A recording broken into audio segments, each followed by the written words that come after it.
está. Ah, ¿Sí te vas a salir? como quieras. ¿No tienes chance de...? Sí, ¿vas a dejar ahí tu café? No, ahorita lo veo. ¿No tienes chance de moverte que se te mueva un poquito esta y ya como la idea?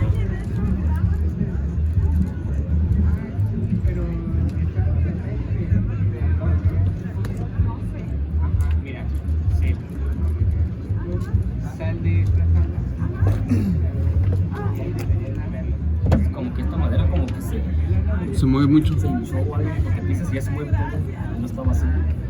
Este ya está grabando, ¿eh? No.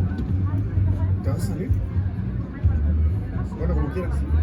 Sí, acá. Digo, está pegado, pero... No, como quieras. O sea, como sea mejor. Yo por cualquier cosa. Bueno. Si se mueve una cámara...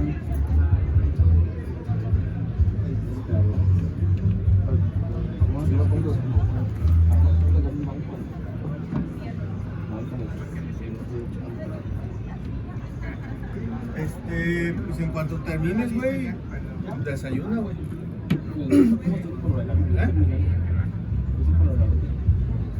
Como veas, me parece tu comida. Va. ¿Qué tal el banquito? Mejor que esta verde. Así. ¿Tuya?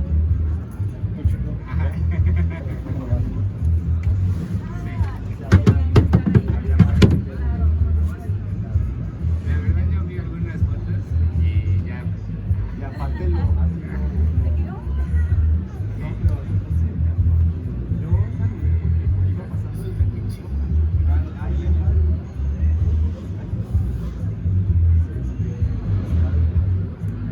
Se lo llevó. Sí, llegó a comprarlo. Gracias. Ajá.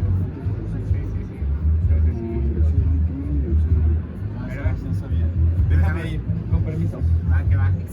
¿Aquí? Adelante, Víctor. ¿Cierra la puerta? Ahorita la cierran. Sí, ahorita. Porque tienen la llave acá. Sí, ¿qué quítame tres? Una vez que entras ya no te dejan salir. Ah, ya. ¿No traigo mula? Ah, sí, así pasa en el estudio. O sea, quiero ir al baño y no, tengo que pasar unos filtros. Y. ¿En serio? Ajá, el otro día damos una nota de que se escapó un güey de un penal. Digo, neta, o sea, ¿cómo se escapa un güey de un penal? Si yo puedo salir del estudio, no tengo que pasar por 2 celadores que me quiten el micro porque no puedo salir con el micro puesto. El productor que me deje salir, entonces soy como que alguien Muy se escape de controlado un está penal. el asunto. Pásame el otro micro, Checo, porfa. No, pues tratando Creo que aquí es más bien porque si no la puerta no cierra. Disculpa, ¿podrías mover todo ¿Hacia acá? No, mirando a él, pero esto. Un poquillo más. ¿Más para allá? Más para atrás. Ah. Sí, con la silla. Vamos Así a como recorrer estás, la recorrerla. silla. Ah, Ah, ya. Perdón, ¿Así? ahí está. Ok. Perfecto. Gracias, No, A ver, aquí. este no está como al revés. Aquí tuvieron que hacer malabares para que se acomodaran. Pero mira, por precaución vamos a usar estos. Que son Bueno, así tenemos el audio de la consola y tenemos el audio acá porque por cualquier cosa. sí. Ah, pero ¿sabes qué? Luis, pero ya cerraron. Y por dentro no se puede abrir. Oye, esto está bien mal, ¿eh? Se empieza a quemar esto, ¿qué hacemos? Acá tengo llave. Rompemos esto, pero... Ah, pues sí. Sí, lo rompemos. Entonces, No, ahí viene, ya fue Luis a decirle. ¿Ya? Sí, lo que pasa es que le pedí que un agua para ti, pero ¿cómo te la pasas si estás cerrado? y aparte, ¿sabes qué? ¿Sí tienen aguas? Sí, Ah, sí. para cambiarles la etiqueta por la de Televivero. Ah, pues fíjate que ayer más bien no las teníamos en la mesa, sino que... No, yo por Pero- si viene algún invitado, darles un agua con la etiqueta del Televivero. Neta, hacer unas etiquetas así. Ah, fíjate. Para... y ya la puedes tener porque pues, no trae la marca, trae la del Chepito, canal. claro. ¿Le prestas la llave a él? Muchas gracias. Ah, como tú. Ah, mira, acuérdate. ¿Y qué hago? ¿Así o qué? Si Bien. pues de auxilio, ¿no? Ayuda, Necesito ayuda. ayuda. El de auxilio. Muchas gracias. Esa no me la Esa sabía. es una clave universal de... Es para mujeres, pero... Ah, ya, es la de la que se pone atrás, ¿no? Algo así. No, pues en cualquier lado, pues, donde la Ah, sí. puedas... Ajá. Es 1, 2, 3, 4... No la sabía. ¿Tú sí? Sí. Ni siquiera. ¿Cómo era? 1, 2, 3, 4. 1, 2, 3, 4. No sabía, ¿eh?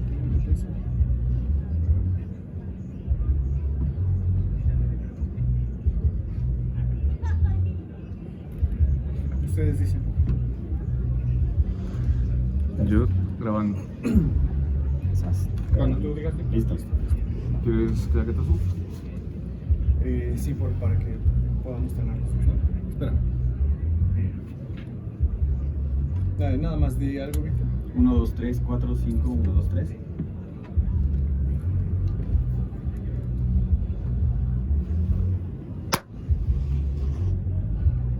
Hola Víctor, bienvenido al podcast. Buen día. Vamos a empezar, pero antes de cualquier cosa, quiero que escuchen esto. Él es Víctor Hugo Ornelas, un periodista que no solo cuenta historias, las persigue y las convierte en piezas que incomodan, que conmueven o hacen mirar aquello que muchos han preferido ignorar. Él es un periodista que entiende que la calle es el lugar donde ocurre la noticia. Su nombre aparece en los cruces donde las vidas reales revelan el país que somos. Ahí donde la violencia, la desigualdad, la fractura social o la esperanza toman forma en testimonios y rostros concretos. Con un estilo directo, humano y sin adornos, Víctor Hugo Ornelas ha demostrado que una buena crónica es capaz de mostrar más que cualquier boletín y que detrás de cada dato hay alguien con una historia que merece ser contada. Víctor, Ya me puedo ir, ya Bienvenido. con eso quedamos, ¿no? No, muchas gracias, gracias Mario y también gracias por esas palabras, por lo que dices. Víctor, desaparecidos. Con esto vamos a empezar, por favor. Cuéntanos de qué va, por qué existe, qué te hizo o qué te obligó a escribirlo, cómo nació. ¿Este libro te encontró o tú lo buscaste? Fíjate que yo creo que nos fuimos encontrando porque el tema de desaparecidos evidentemente es uno de los problemas más graves que tenemos en México, ¿no? En el país y particularmente también en Jalisco, que es en donde yo generalmente ejerzo mi profesión. Entonces yo empecé a escribir historias de personas que desaparecían porque yo decía, bueno, pero ¿quiénes son? O sea, más allá del número que representan, ayer desaparecen 2 personas, bueno, pero ¿quiénes eran, no? ¿Qué les gustaba? ¿Cuál era su color favorito? ¿El equipo de fútbol? ¿A qué se dedicaban? ¿Cómo era su relación con la familia, con los amigos? ¿Quién lo extraña? ¿Por dónde pasaba todos los días? ¿Qué calles son las que frecuentaba? Entonces trataba de contar como que esa parte, pero algo faltaba, que era el tema de las búsquedas. Aquí en Jalisco las búsquedas se realizaban de una manera muy escueta, muy simple. Y un día llegan las buscadoras, las más buscadoras de Sonora, y me invitan a hacer la cobertura de una búsqueda en un fraccionamiento en Tlajomulco de alta densidad poblacional, y encuentran cuerpos enterrados a 6 metros de un columpio, en un parque central en donde todas las ventanas de las casas dan hacia ese parque. Entonces, obviamente que a mí esa parte, digo, bueno, ¿cómo puede ser esto posible, no? Y cómo es que estas señoras que ayer vendían artículos por catálogo, que eran amas de casa, ahora son las que están desenterrando gente, pues, ¿qué está pasando? Entonces, vinieron a una jornada de 4 días y las acompañé los 4 días. Yo conocía muy bien el lugar, entonces ellas venían de fuera, muchas, las de aquí de Jalisco pues iban de otros lados, de otras colonias, Y cuando decían, oye, queremos llegar a este lado, pues por acá, queremos hacer esto, pues entonces las empecé como a guiar, digamos, ¿no? Al menos a darles el norte a dónde se dirigían y todo esto. E hice unos documentales y a ellas les gustó la forma en que yo abordé el tema. A mí obviamente que también el tema se me hizo sumamente complejo, interesante de abordar. Y entonces me empiezan a invitar más continuamente, oye, vamos a hacer una búsqueda en tal lado, oye, ven, vamos a Sonora, te invito a Sonora para que veas allá cómo se hacen las cosas. Y luego me fui a Tijuana y he ido a Sinaloa. Y entonces ya empecé a visitar otros estados de la República. Y en ese proceso pues me doy cuenta que tienen muchas carencias, ¿no? Que por ejemplo agarran los cuerpos así, o sea, a mano limpia. Y oigan, ¿por qué no usan guantes?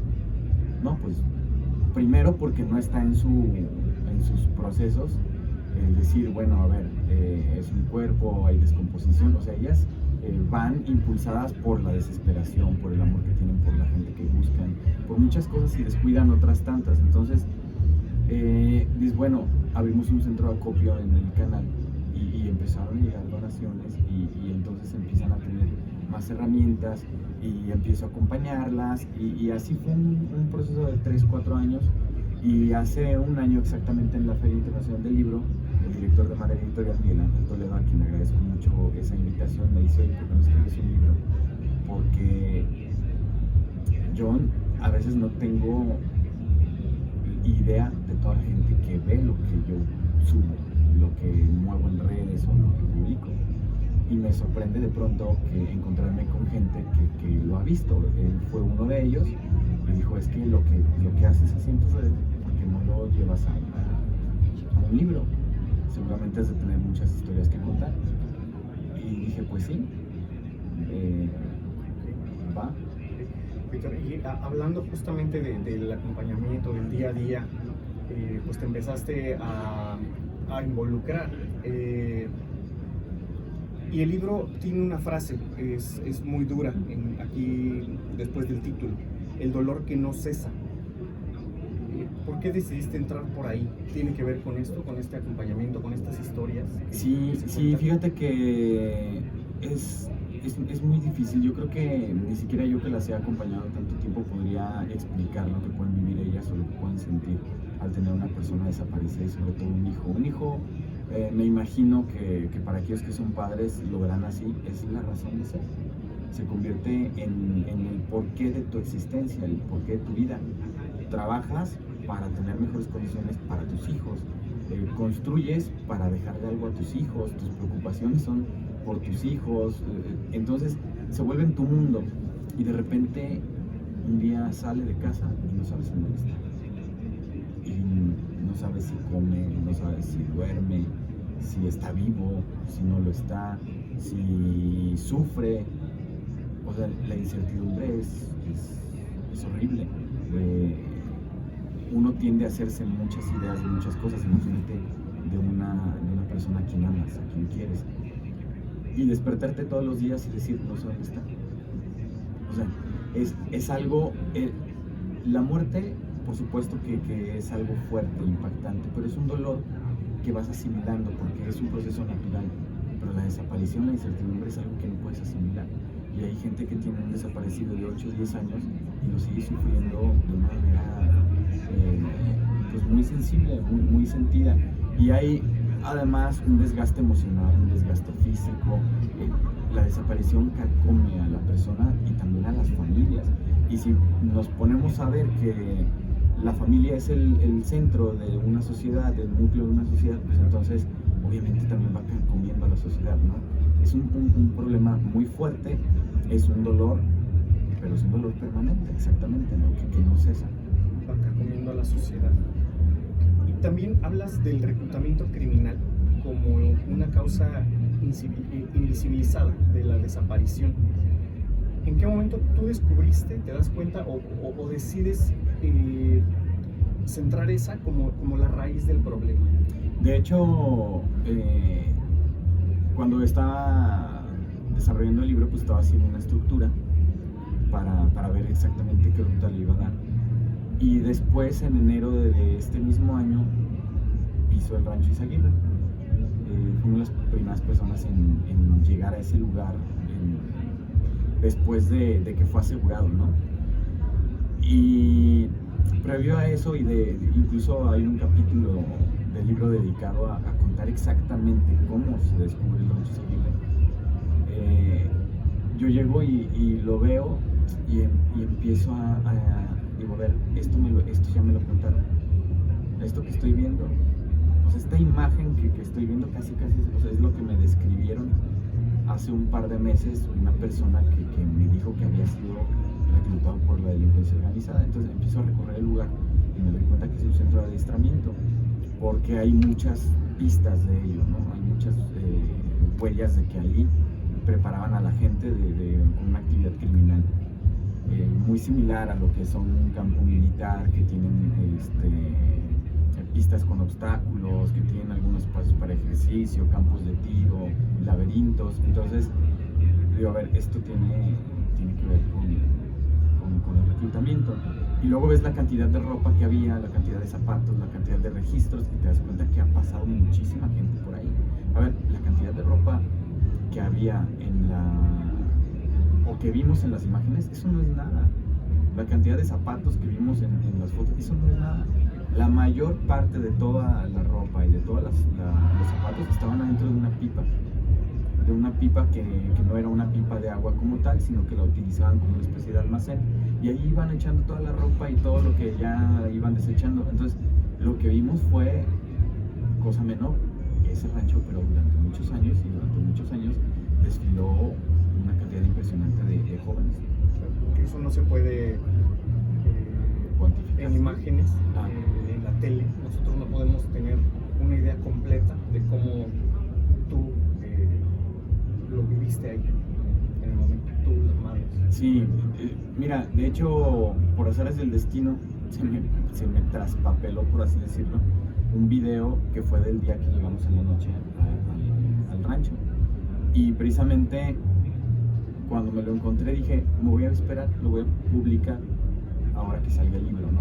Para darle ahí el contexto de qué fue. O sea, llegamos un día en la noche, tuvimos que usar lámparas y sinceramente fue poco el tiempo que estuvimos, porque también es alto el riesgo cuando tú estás en una situación como esta, en medio de la nada, en un lugar que no conoces, pero hay gente que sí lo conoce, hay gente que lo operó y hay gente que seguramente vio que llegamos, que estuvimos, y pues la idea era no esperar a que nos fueran a preguntar a qué estábamos haciendo ahí.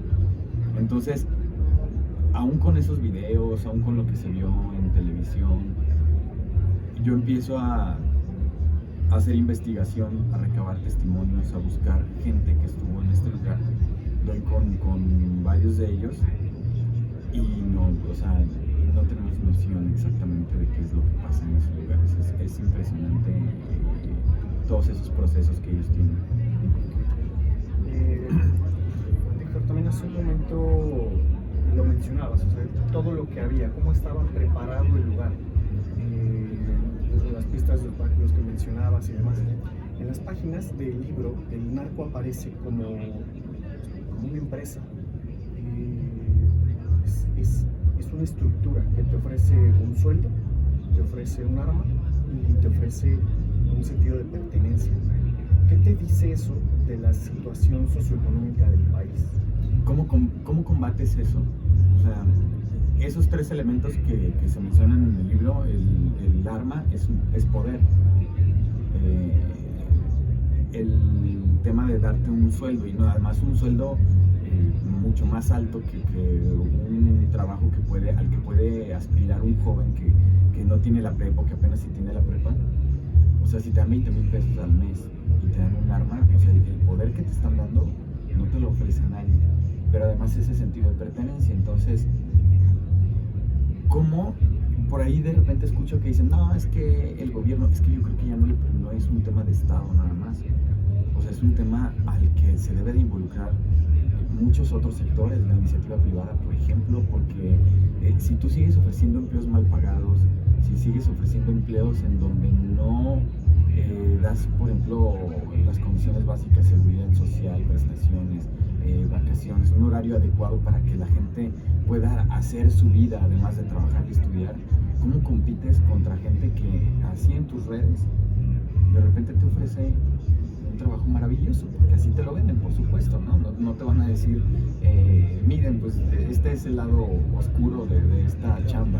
O sea, te van a ofrecer la parte bonita, el trabajo y esto y aquello, y pues se enamoran. O sea, los jóvenes actualmente que tienen acceso a redes sociales, pues ven un carro de lujo y dicen, ¿yo cuándo voy a acceder a eso?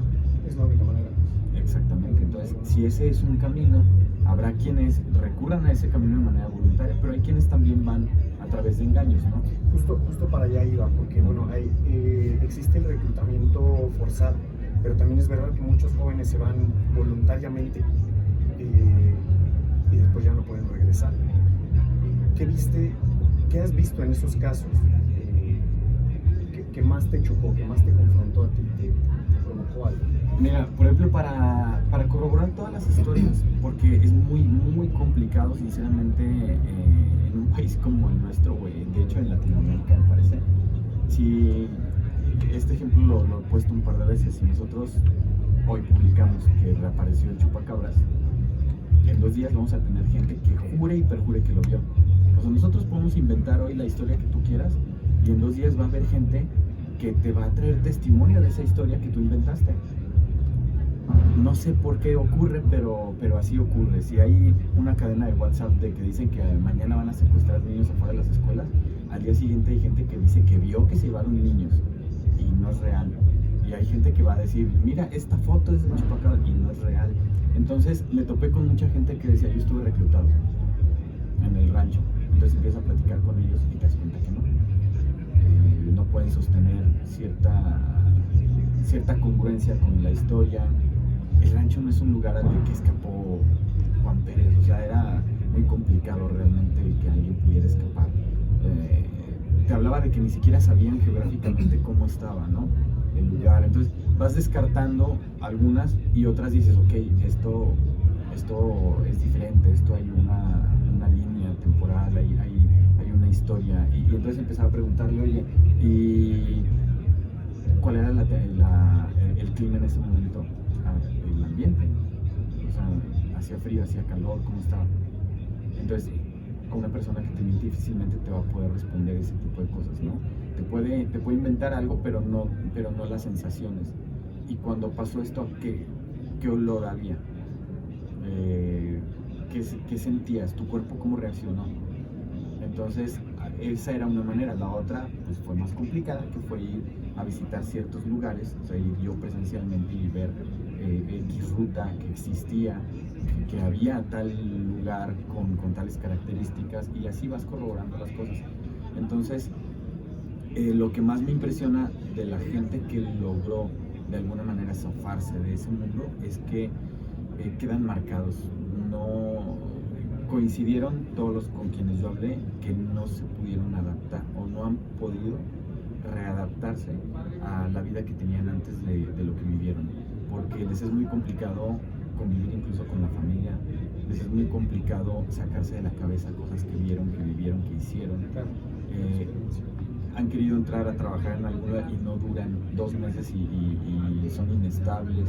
Entonces traen delirio de persecución, traen paranoia, es muy difícil. Entonces las secuelas que dejan ahí están y creo que difícilmente van a poder superarlas. Y fíjate, bueno, justamente lo que quería comentar ahora es, también en el libro se muestra un poco, se platica acerca de la burocracia, como de pronto, pues no solo no ayuda, sino que además revictimiza a quien está ahí. Hay muchas historias que lo pueden revelar por lo que estás contando ahorita, pero también hay una frase que hemos escuchado muchas veces y lo peor es que la hemos normalizado. Es un estigma, que es, si desapareció, algo estaba haciendo, andaba en algo. ¿Y por qué crees que seguimos pensando así en México? ¿Por qué sucede esto? Pues es como el tema de los tatuajes, ¿no? Antes tú veías a una persona, hace 10 años veías a alguien tatuado y pensás que era pandillero, estuvo en la cárcel, que era delincuente. Y cuesta todavía trabajo algún sector el irse desprendiendo de eso, a pesar de que tatuadas ya hay. Quien sea. No, ya cualquier persona trae un tatuaje, ¿no? Incluso ahorita actualmente hay muchas chavitas que les encanta el tema de los tatuajes, están muy tatuadas, y como que empieza más o menos a entenderse. Entonces, esta parte de la desaparición es relativamente joven en la forma en que la vemos. Desde hace muchos años desaparece gente, hay un histórico, ¿no?, de desaparición de personas en el país, pero a la magnitud en lo que ocurre actualmente tiene algunos años. Entonces la gente tiende a estigmatizar. En México, sabes que si hay una pandemia, somos epidemiólogos, entonces todos sabemos qué se debe hacer, qué no se debe hacer, cómo se transmite, todo. O sea, en 2 días nosotros somos expertos. Como lo que dijo el chupacabras. Hace Exactamente, un ¿no? Entonces somos expertos. Y si ahorita está de moda el tema de las Miss y los certámenes de belleza, todos opinamos sobre eso, todos sabemos cómo es el certamen, entonces creemos conocer la verdad. Entonces, la explicación más sencilla que tiene la gente cuando alguien desaparece es: eso es ilegal, porque desapareció. Pues ni modo que anden desapareciendo gente al azar, debió haber estado en algo ilegal. Pues entonces, creo que es hasta cierto punto lógico, pero también te habla de una desinformación importante y te habla de un problema central, que es que ninguna autoridad en este país se ha atrevido a catalogar la desaparición de personas y a decir las causas, a decir, ok, estas son las 5 principales causas por las que en nuestro país están desapareciendo personas. No existe. Entonces, pues se lo dejan a la imaginación de la gente, y la explicación más sencilla es decir, en algo andaban metidos.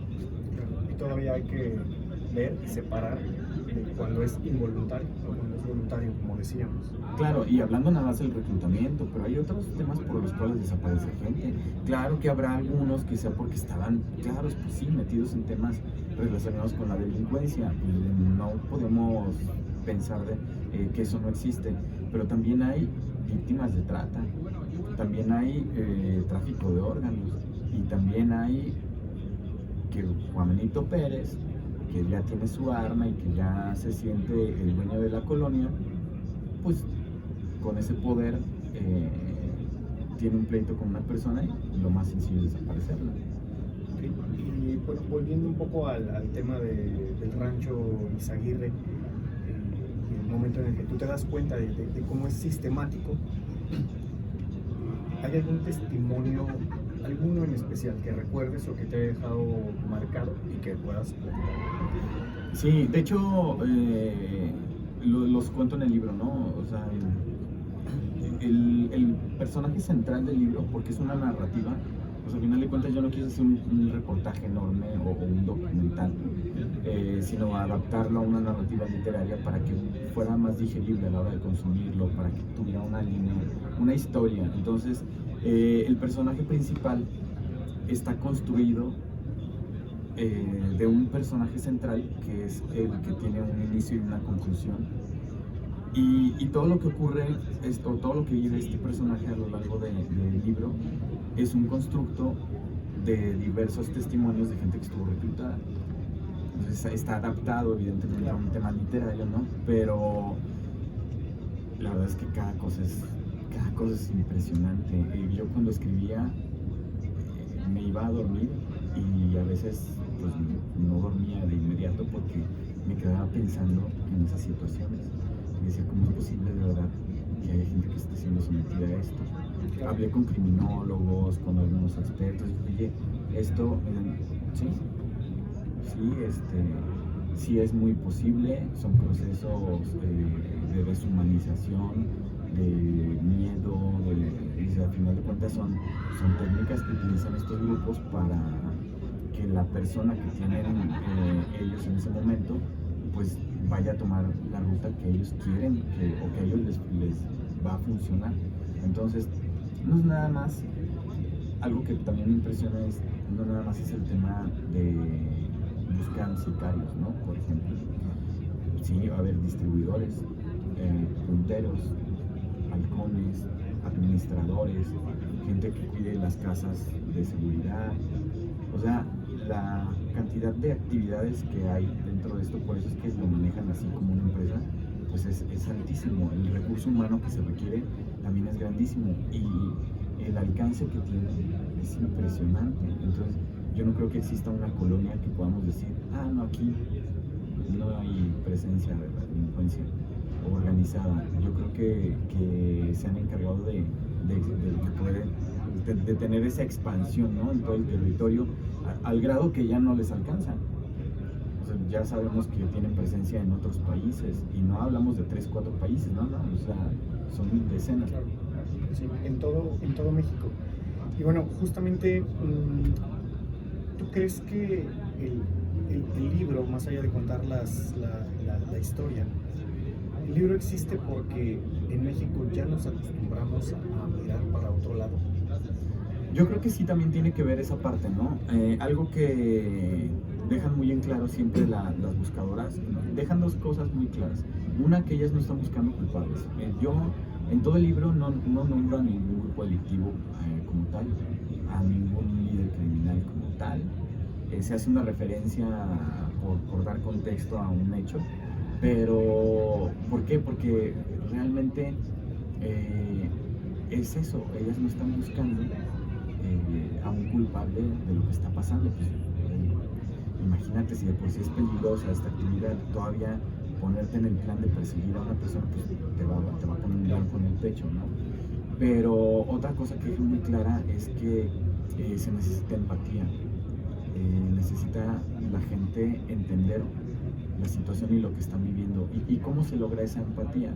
Se logra a través de la observación, se logra a través del conocimiento de una situación. Entonces, el libro, a final de cuentas, te adentra de manera íntima en lo que tiene que ver con la desaparición de personas y puedes tener un contexto ya muy amplio, pero profundo, más allá de los números.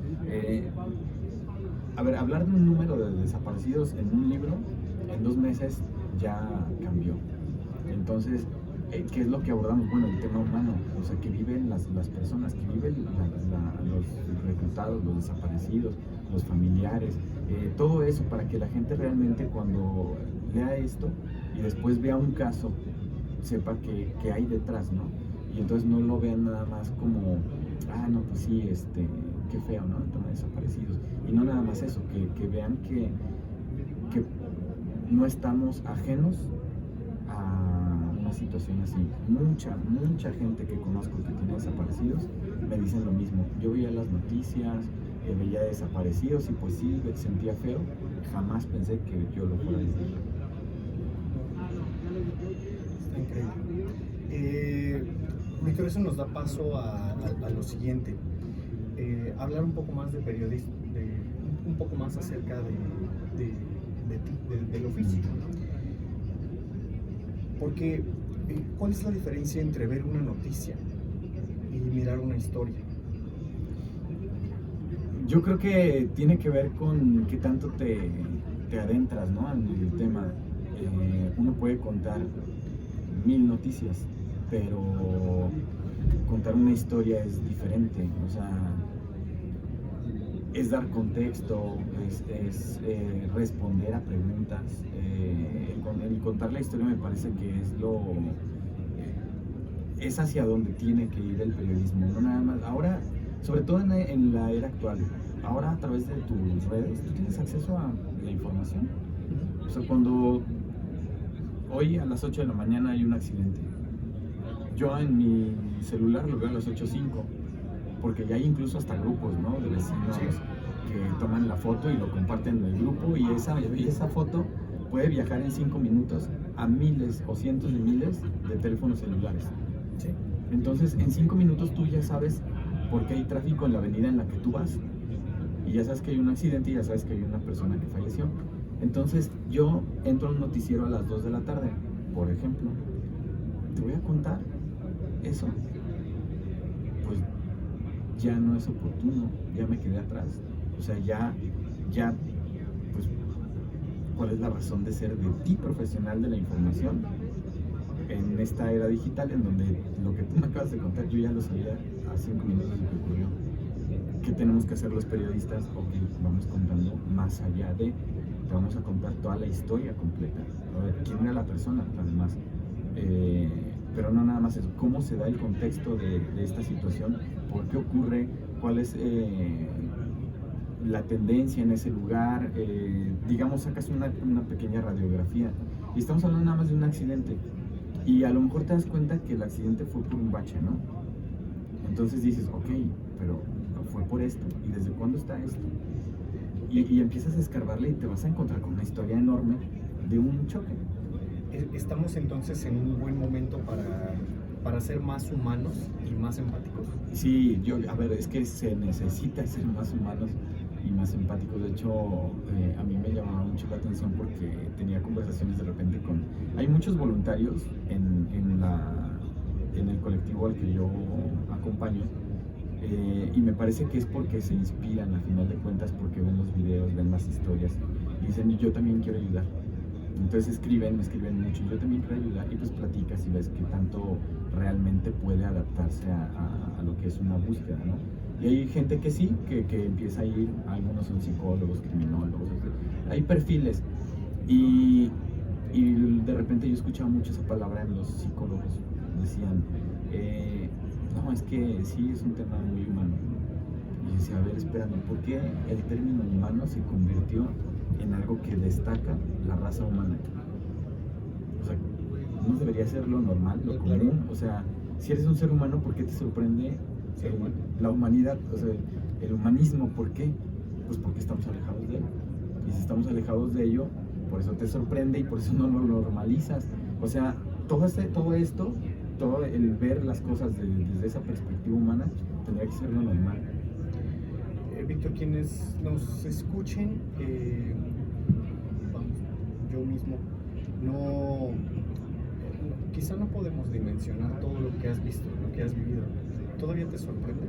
Y si es así, ¿qué es lo que más te sorprende cada vez que sales a la calle a recorrer con las madres buscadoras? Cada sábado acudimos, ¿no? Cada fin de semana. Entonces, cada semana tú convives con la muerte de una manera diferente y cotidiana. O sea, la convivencia con la muerte es ya algo cotidiano, pero no te deja de sorprender bajo ninguna circunstancia, porque cada caso es distinto, cada caso tiene una historia detrás que te puede conmover, que te puede afectar incluso, pero no nada más el tema de la persona. O sea, tú encuentras el rancho Izaguirre y dices, no, pues peor que esto, ¿qué nos vamos a topar? Y entonces después, y es otro capítulo también que voy a libro, pues más de 25 cuerpos enterrados de manera furtiva en un panteón.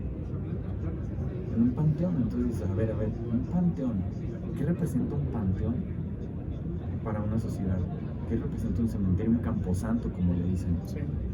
Y que ahí encuentres esos rastros de violencia, de criminalidad, en un lugar al que la gente va y pues despide o rinde cierto homenaje a sus seres queridos, y que lo hayan violentado de esa manera, ¿no? También es impresionante, porque entonces te das cuenta que pues también quienes se dedican a hacer este tipo de cosas, pues también pues son personas que tienen un nivel de inteligencia, que van incluso innovando dentro de lo que la palabra se permite para ese sector, ¿no? Que van buscando formas de cómo, ok, hay buscadoras, pues cómo las hacemos para que no encuentren a las buscadoras. O sea, recientemente, hace 3 semanas, encontraron cuerpos en un patio que tenía un bloque de concreto de 12 centímetros. Fueron 2 días de estar picando el cemento y dices, a ver, es que una persona normal se hubiera rendido a las 3 horas. Ellas aguantaron 2 días hasta que encontraron el cuerpo. Entonces sí, te impresiona todo el tiempo. No te deja de... Al final, Víctor, eso habla de que eres humano. Y como eres humano, contando historias y viviéndolas tan de cerca, tan duras, ¿a ti qué te sostiene? Hace un rato decías, de pronto a la hora de dormir es complicado. ¿Cómo te sostienes? Mira, por ejemplo, esa pregunta la hacen muy seguido. Cuando la hacen en frente de las buscadoras, ellas dicen, A él es que él es un robot de inteligencia artificial, él no siente. Y esa percepción tienen, o sea, literal, pero lo dicen así en tono de broma, ¿no? No, claro. Pero, o sea, lo dicen así tal cual. Nada, es que él se mueve por inteligencia artificial, él no tiene sentimientos. Pero yo creo que vas tomando roles. Si vas con un grupo de amigos a una feria y hay una casa del terror, no sé si les ha pasado, te des cuenta, cada uno tiene un rol. O sea, hay quienes se asustan muchísimo y hay quienes asumen el rol de, ok, yo te cuido, yo te abrazo para que no te asustes tanto. Y entonces el asumir ese rol te permite entrar también en un tema mental de decir, a ver, pues sí me asusta, pero mi papel aquí es que no se asusten más ellos, porque son más propensos a eso. Entonces yo creo que vas tomando un rol y aquí pues el mío termina siendo ese, ¿no? El que sí, yo acompaño y esto y aquello. Bueno, yo tengo a lo mejor la capacidad de razonar cuando la situación es difícil, cuando hay un tema emocional fuerte. Entonces es asumir ese rol y decir, ok, porque si yo cedo al miedo, a un tema de emoción, pues entonces, ¿qué va a estabilizar en ese momento al grupo, digamos? Entonces creo que es asumir. Y además, pues la formación que tengo, o sea, a final de cuentas, el tema del periodismo también te permite ir digiriendo de cierta manera algunos temas, entenderlos. Claro, él es un profesional. Entonces lo asumes de esa manera.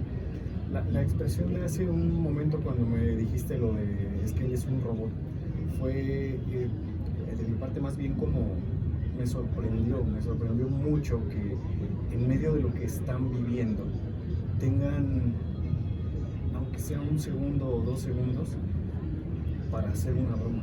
No, son horas de eso. Es impresionante porque también ese papel juego, o sea, luego de repente va gente y me dice, hay una chica que es fotógrafa y me dice, oye, yo de verdad nunca pensé que fueras tan divertido. O sea, no es posible, vamos en el camino en el coche y vamos todo el tiempo bromeando y jugando y diciendo cosas y ellas de verdad se ríen. Pero te voy a decir qué pasa, o sea, si no existiera eso, o sea, se derrumban de verdad completamente, porque, ok, eso es en el momento en que vamos en el camino, cuando estamos comiendo, hay cosas que de repente, ¿en serio hicieron eso? O sea, en tono de broma, pero ya cuando se trata de la situación fuerte, de la búsqueda, de sacar un cuerpo, encontrar un cuerpo, pues cambia, ¿no? Completamente y se adentran ellas en lo suyo, en su dolor y en todo lo que viven. Pero sí es necesario el humor y sobre todo en este país creo que lo entendemos perfectamente, el reírnos no es faltar al respeto a una situación o a un contexto, es encontrar también un combustible para permitirte afrontar lo que viene. Porque, o sea, si tú todo lo que produces es derivado de sentimientos negativos, de sentimientos que te afectan emocionalmente, ¿cómo te vas a sostener como persona? Necesitas ese equilibrio, ese contraste. Sí, también necesitas generar dopamina y también necesitas oxitocinas y necesitas otras cosas que te lo va a dar el humor, te lo va a dar la risa. Entonces, sí hay muchos, o sea, hay muchos momentos en el que ellas se permiten esa parte, ¿no? También. Eso les hace poder picar el concreto de 12 centímetros durante 2 días y no rendirse. Claro. Hubo un momento, ha habido un momento, Víctor, en todo lo que has vivido desde que empezaste a acompañarlas, un momento en el que tú dijeras, basta, yo no puedo más con esto. Hay muchas situaciones, ¿no? De repente hay una parte que está muy... Esa parte no la abordé en el libro porque yo creo que ya habrá momento para abordarla más profundamente, pero hay un tema que es muy triste de ese lado de los colectivos y de las luchas sociales. En México, ser víctima también es un negocio y un negociazo. O sea, hay gente dentro de los colectivos de búsqueda, del feminismo, de la defensoría de los derechos de los niños y de lo que tú quieras, la bandera que tú quieras decir. Hay gente que vive de eso que lucra de eso y que se sostiene de eso, no hace otra cosa más que eso. ¿Por qué? Porque se convirtió en un negocio, porque sacan recursos, donaciones, que ya cobran acá, que tienen acuerdos con las autoridades para que de lo que den de reparación del daño, X cantidad para mí, X para la autoridad, y si lo demás se lo damos a la víctima. O sea, esa parte está horrible, porque hay gente que cuando la voltean a ver, hace una lucha, ¿no? Y cuando no la miran, es realmente quién es, y no tienen realmente un interés por esto. Entonces, esa parte me parece muy complicada, y hay momentos en que sí te llegas a desesperar porque dices, no, o sea, esto no va a acabar nunca. Y una analogía muy breve, si tú rescatas a un perrito de la calle, lo bañas, lo vacunas, lo desparasitas y luego le consigues casa. En cuanto vayas y entregues al perro y salgas y des la vuelta a la cuadra, ya hay otro. No vas a acabar nunca. Pero entonces te llega en ese momento a decir, ok, no voy a acabar nunca, pero cuando menos ese ya encontró casa y va a vivir feliz. Entonces dices, ok, este tema de los desaparecidos pues parece que no va a terminar, o no sé cuándo va a terminar. Claro que hay veces, o sea, he faltado a reuniones familiares, he dejado de hacer cosas a nivel personal por acompañar, pero dices, encontramos 3 personas hoy, o sea, son 3 familias que van a retomar una vida que dejaron en algún momento en pausa cuando su familiar desapareció. Vale la pena. Y si no se hace, entonces ¿quién lo va a hacer? Y hablando de estas cosas que te encuentras, pueden ser buenas o a veces no. ¿Cómo decides tú, Víctor, en qué momento apagar el switch, no, bueno, apagar la grabadora, digamos? Los domingos. A partir de aquí quiero escuchar, quiero escucharte a ti, víctima. Yo, Víctor, te quiero escuchar, no quiero hacer labor periodística ahorita. No, bueno, en la grabadora la tengo apagada mucho tiempo, ¿no? No, la parte de algo de cómo sobrellevar, ahorita que yo lo estaba interpretando de otra forma, los domingos son mi día, O sea, no voy ni a búsquedas ni trabajo, o sea, el domingo es literal un día que dices, ok, ese me lo guardo, y que sea tu válvula de escape para ir depurando todo lo de la semana. Es bien complicado porque mira, yo te puedo enseñar ahorita cualquier red. Por ejemplo, vamos abriendo TikTok y vámonos a los mensajes.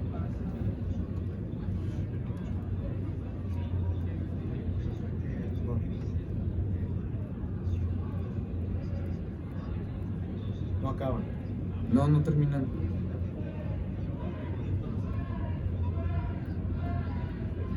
No habría manera. Hay gente que de repente pues es para saludarte o algo por el estilo, pero por lo regular son personas que necesitan ayuda. O sea, aquí les sigo dando, no terminan, en verdad no terminan. Entonces son cientos y cientos y cientos de mensajes, y son decenas de mensajes al día. Entonces, algunos, pues obviamente yo quisiera agarrar un día y decir, a ver, pues vamos tratando de darle solución. Yo no puedo solo, o sea, necesito también tener un respaldo que me permita, o sea, mostrar todo, sacar todo, hacer todo. No sé si existe el espacio, no lo existe, es complicado, ¿no? Hay gente a la que le ayudas, a ver, ¿y cómo te ayudo? Mira, me ayudas dándome norte que de aquí hay que hacer. O sea, vivimos en un país en donde el derecho es una especialidad, es una licenciatura, no es una de las materias básicas como el español y matemáticas. Yo pienso que sí debería de ser, porque de por sí la gente no sabe cuáles son sus derechos. Ahora, cuando enfrenta un tema como la desaparición, no sabe a qué dependencia tiene que ir, porque las autoridades tienen como que esa manía de crear nuevas instituciones para resolver problemas. Entonces ahorita ya hay una comisión de búsqueda, comisión de atención a víctimas, secretaría de inteligencia de no sé qué para personas desaparecidas, fiscalía de desaparecidos. Entonces Si a ti te desaparece una persona, el mundo se te viene encima. Y luego dices, ¿a dónde voy a denunciar? ¿Por qué no a la fiscalía normal? ¿Por qué tengo que ir a una fiscalía especializada en desaparecidos? Y luego, ¿por qué ya sí me mandan a la fiscalía para este tema, pero acá para esto? Y entonces a la comisión de búsqueda, ¿qué voy? Y a la de inteligencia, entonces ¿para qué sirve? Entonces creo que en su afán de decir estamos haciendo algo, realmente están haciendo más confuso todo esto y la gente no sabe para dónde ir. Entonces a muchas le ayudas así simplemente, mire, haga esto, vaya a tal lugar, así, y lo resuelves. Pero hay otra que no es suficiente. O sea, hay gente que dice, yo quiero salir a buscar a mi familia.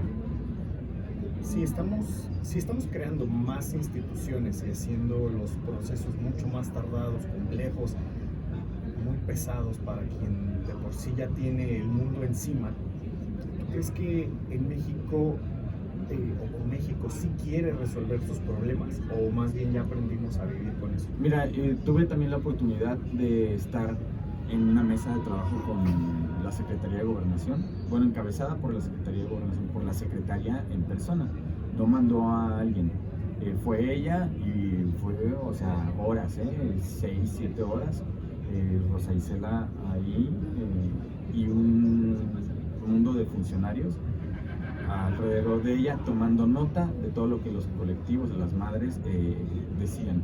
Entonces dices, ok, hay una apertura, quieren escuchar, están trabajando en un proceso, en una ley, pero, o sea, de todas maneras nos falta muchísimo, o sea, de todas maneras falta, es lo que te decía desde un inicio, si no conocemos la magnitud exacta del problema y lo clasificamos, pues ¿cómo lo vamos a abordar? O sea, si no decimos, estas son las causas de desaparición, ¿cómo vamos a ir atacando cada una de ellas? ¿Cómo la vamos a ir resolviendo? Entonces, creo que hay voluntad. Actualmente, en algunos otros años fue muy difícil. Aquí en Jalisco, por ejemplo, se llegó a negar que existiera una crisis de desaparecidos en la central camionera, cuando la central camionera era el lugar de encuentro para el reclutamiento, y lo sigue siendo. Y a pesar de que hay un operativo y la autoridad ya reconoció y está abordando el tema, sigue todavía siendo un lugar de reclutamiento. Entonces, hay voluntad, pero no sé si lo que les falten sean ideas o de verdad estén tan rebasados en esto. Vamos a cambiar un poquito, ahora a platicar un poquito más de tu estilo. ¿Tú cuándo decides que un hecho no va a ser una noticia, sino una crónica que se puede contar?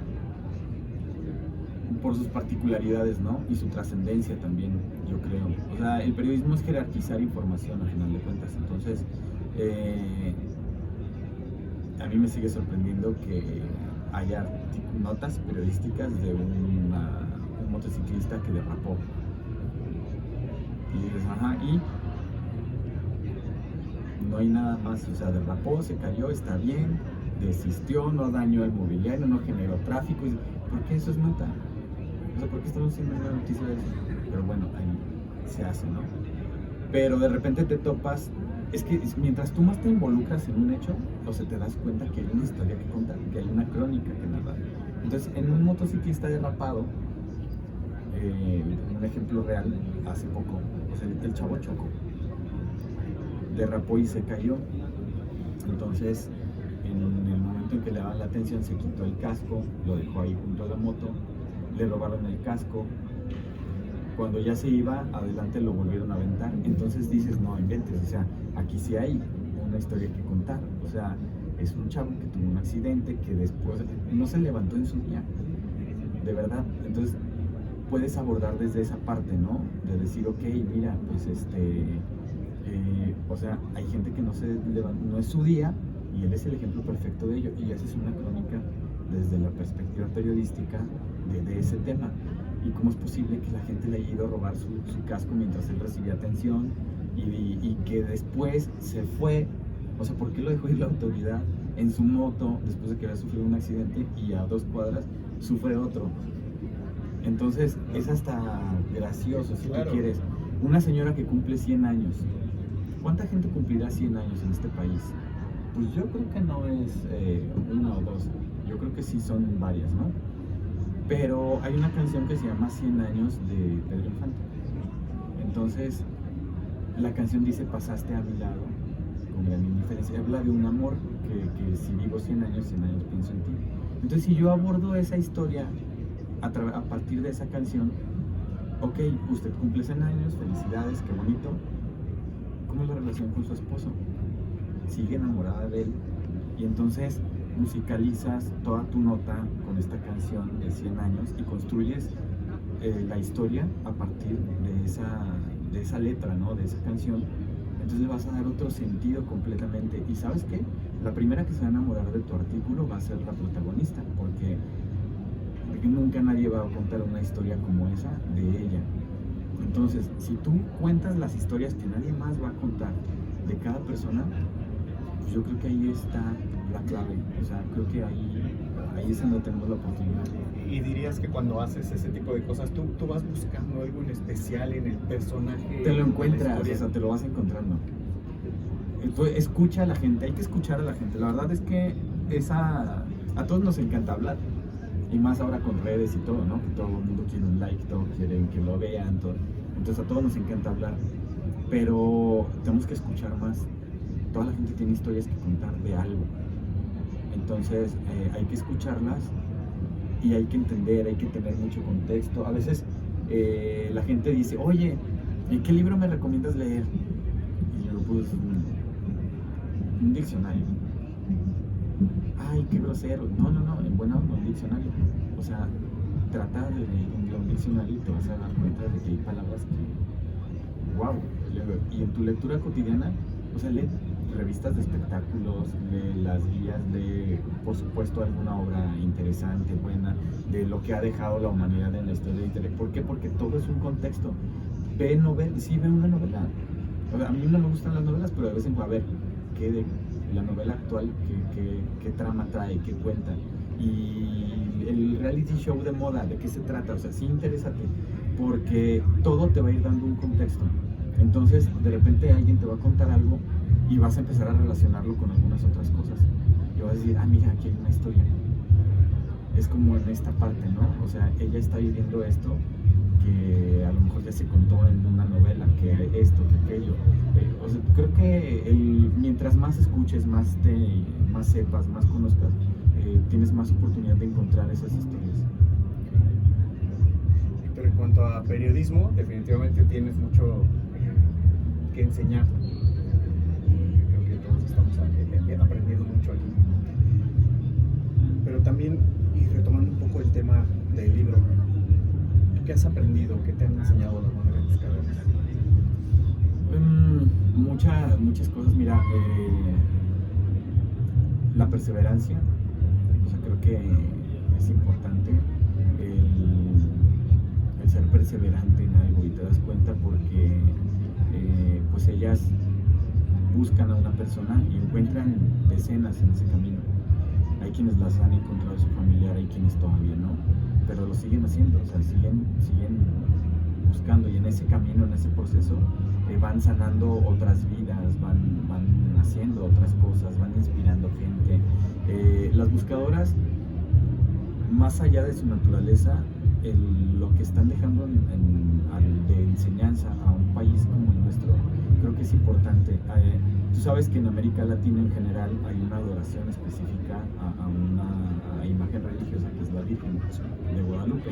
Eso te habla del apego que hay a la mamá, del apego que hay a la figura materna, ¿no? Entonces, las madres te están materializando todo eso que hay en torno al amor de madre, a todo lo que conlleva ser mamá. O sea, lo materializan en esa acción que realizan, en las búsquedas, encuentran valentía, se avientan a barrancos cuando jamás en su vida habían bajado una pendiente de 5 metros, y tú las ves en los barrancos subiendo y bajando y haciendo cosas increíbles, ¿no? Y van a lugares a los que otras personas no se atreverían a entrar. Entonces, también te enseñan el tema de la capacidad. Hablábamos hace rato de que son personas, no tienen un taller, nunca cursaron antropología forense, criminología, ¿no? Son personas que con el puro conocimiento empírico van a ver resolviendo ya cosas. Entonces también te hablan de que no hay una limitante. O sea, hay mucha gente que deja de hacer las cosas porque dice, no, es que yo no sé de eso. Si ellas dijeran, no, es que no sabemos de eso, no existirían. O sea, no buscarían. Han inventado hasta herramientas para hacer su trabajo. Entonces ellas se empiezan a convertir en un constructo de ingenieras, criminólogas, antropólogas, forenses y un montón de cosas que no eran. Y dices, a ver, eso te habla de la capacidad humana. Entonces, creo que cualquiera la puede explotar, cada uno en diferentes ámbitos, pero sí te dejan muchas enseñanzas en todo sentido. El tema de lo que es el amor, ellas lo viven de una manera también, me parece que más allá de lo que nosotros de repente concebimos así, ¿no? Como amor, nada más. Victoria, ellas ya son madres buscadoras porque ya pasaron, ¿no? Ya están pasando por la peor de las situaciones imaginables. Pero hay otras que no lo son, y hay niños, hay jóvenes. Cuando tú ves a jóvenes de 16, 17, 18 años que se acercan al crimen organizado, ¿qué refleja eso del país que les estamos dejando? ¿Qué le podrías decir a un joven? Mira, la verdad es que para empezar creo que no tenemos claridad de qué estamos construyendo, ¿no? En el tema de las juventudes, o sea, de qué valores se están inculcando. Yo veo mucho el tema de la apología del delito, por ejemplo, ¿no? De que dicen, no, que no escuches canciones de esas porque hablan de delincuencia. Entonces digo, a ver, pues voy a escucharlas, voy a ver qué traen. Y yo la termino de escuchar y a mí no me dan ganas de secuestrar a nadie, ni termino de escucharle y digo, ay, como que quiero ir a robar un banco. O sea, no, pero porque yo tengo definido mis valores, ¿no? Entonces, ¿qué es lo que se necesita? Tienes que definirle los valores a las juventudes, a los niños, desde chicos explicarles muchos contextos, los conceptos de bien y mal. O sea, creo que sí tienes que nos tenemos que preocupar en esa formación. Creo que cívica y ética es una materia que ya ni siquiera existe. Cuando yo cursé la primaria sí existía y aprendes muchas cosas sobre eso, sobre cívica y ética. A veces me preguntan, oye, ¿cómo le haces para abordar el tema desde la perspectiva del no sé qué o para no criminalizar? Y digo, a ver, bien fácil, pues con ética y respeto. ¿Crees entonces que tiene también que ver la situación socioeconómica y las condiciones estructurales en la vida de los jóvenes? Sí, o sea, el tema de a qué aspiras, o sea, como joven tengo aspiraciones, pero también nos hemos convertido en una sociedad que todo lo quiere rápido, o sea, rápido. O sea, se te ocurre que quieres unos coche de tenis, lujo, como dices. sí, o algo más tangible, unos tenis. ¿Cuánto cuestan? No, pues son de 2,500 pesos. ¿Cuánto tiempo tengo que trabajar para conseguir los tenis? No, pero yo los quiero ya. Entonces, esa necesidad de conseguir ya las cosas, de creer que ya debes de tener esa falta de valores. Entonces, en el constructo de cada persona necesitas ir involucrando todos esos temas. Eso es a largo plazo. O sea, a un chico de 16 ahorita cámbiale esa idea y va a estar un poquito complicado. O sea, porque ya tiene años bajo una tendencia. Sí se da mucho más en ciertos sectores, sí, por supuesto, porque hay más carencias, más necesidades, y cuando tienes más necesidades, pues también buscas cómo solventarlas. No es igual con a lo mejor gente que tiene acceso a todo eso que hemos estado hablando y que no tendría a lo mejor necesidad de ir a buscar en otro lado porque dice, pues yo aquí lo tengo. Pero todos quienes no lo tienen, sí lo buscan y con esa falta de decir, oye, a ver, sí, pero mira, esto te puede llevar a tal cosa, esto significa X cosa, hay un tema que es tuyo, que te hace ser quien eres, que son tus valores, lo que tú quieres ser, la persona que tú quieres ser, en que te quieres convertir, la importancia que tiene el tener una calidad humana. O sea, todo eso yo creo que está un poco ausente. Entonces, pues son esos vacíos que la delincuencia organizada, no sé si consciente o inconsciente, pero lo está aprovechando. Y hablando de eso mismo, bueno, del trabajo que estás haciendo actualmente, ¿qué te gustaría que la audiencia entendiera de tu trabajo actual? Me refiero evidentemente al libro, al acompañamiento de las madres buscadoras.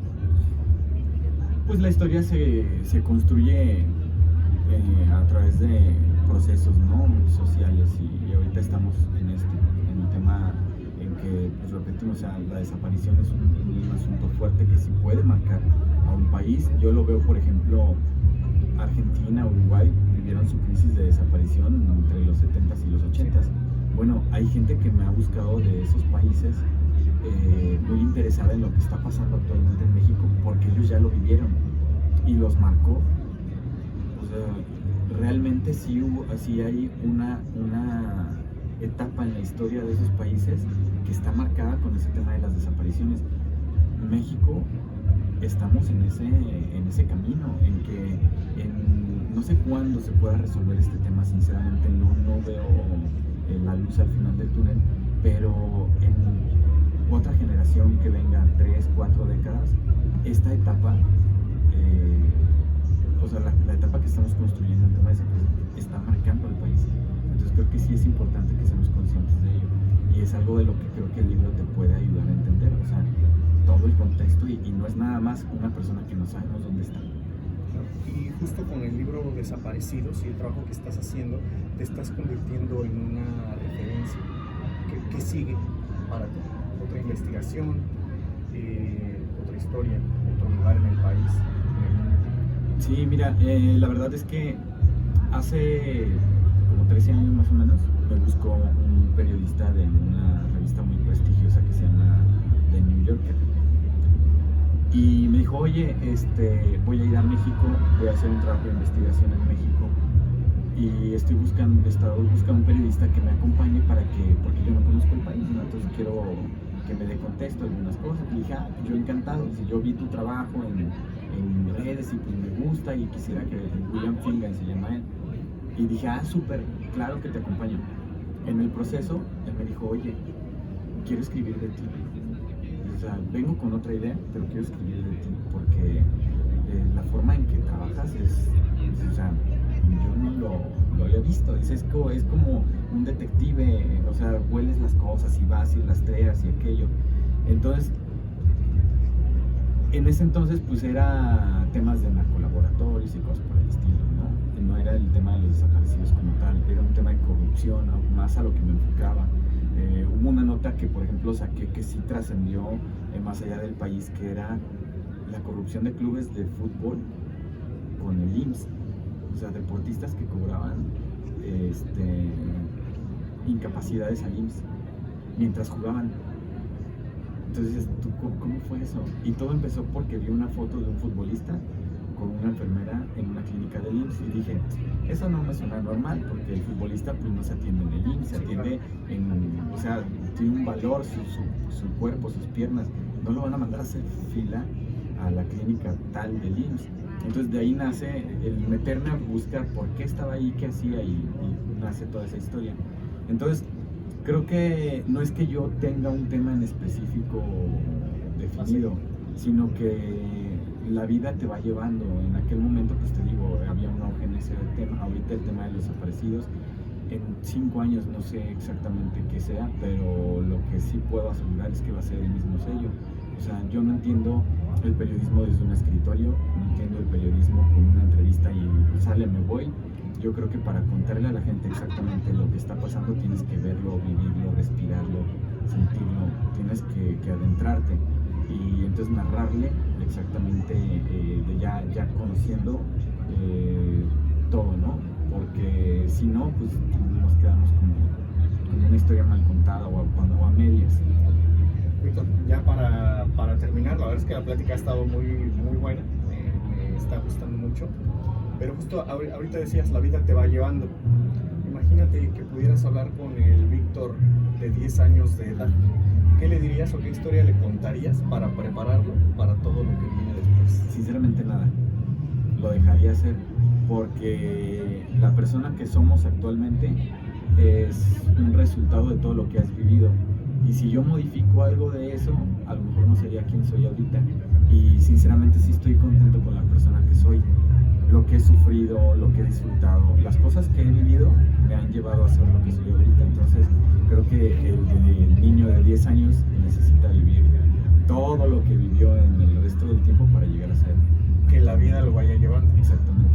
Excelente. Bueno, Víctor, gracias por Al estar contrario. aquí, por darnos este tiempo, bastante, muchas gracias de verdad, y por compartir de ti, del libro, Desaparecidos. Sí, para que lo compren. Sí, claro, aquí en la Feria del Libro. Esperamos podernos seguir encontrando. Claro. Pronto. Muchas gracias, de Al verdad. contrario a ti. Buenas tardes. Corte, muchachos. ¿Listo?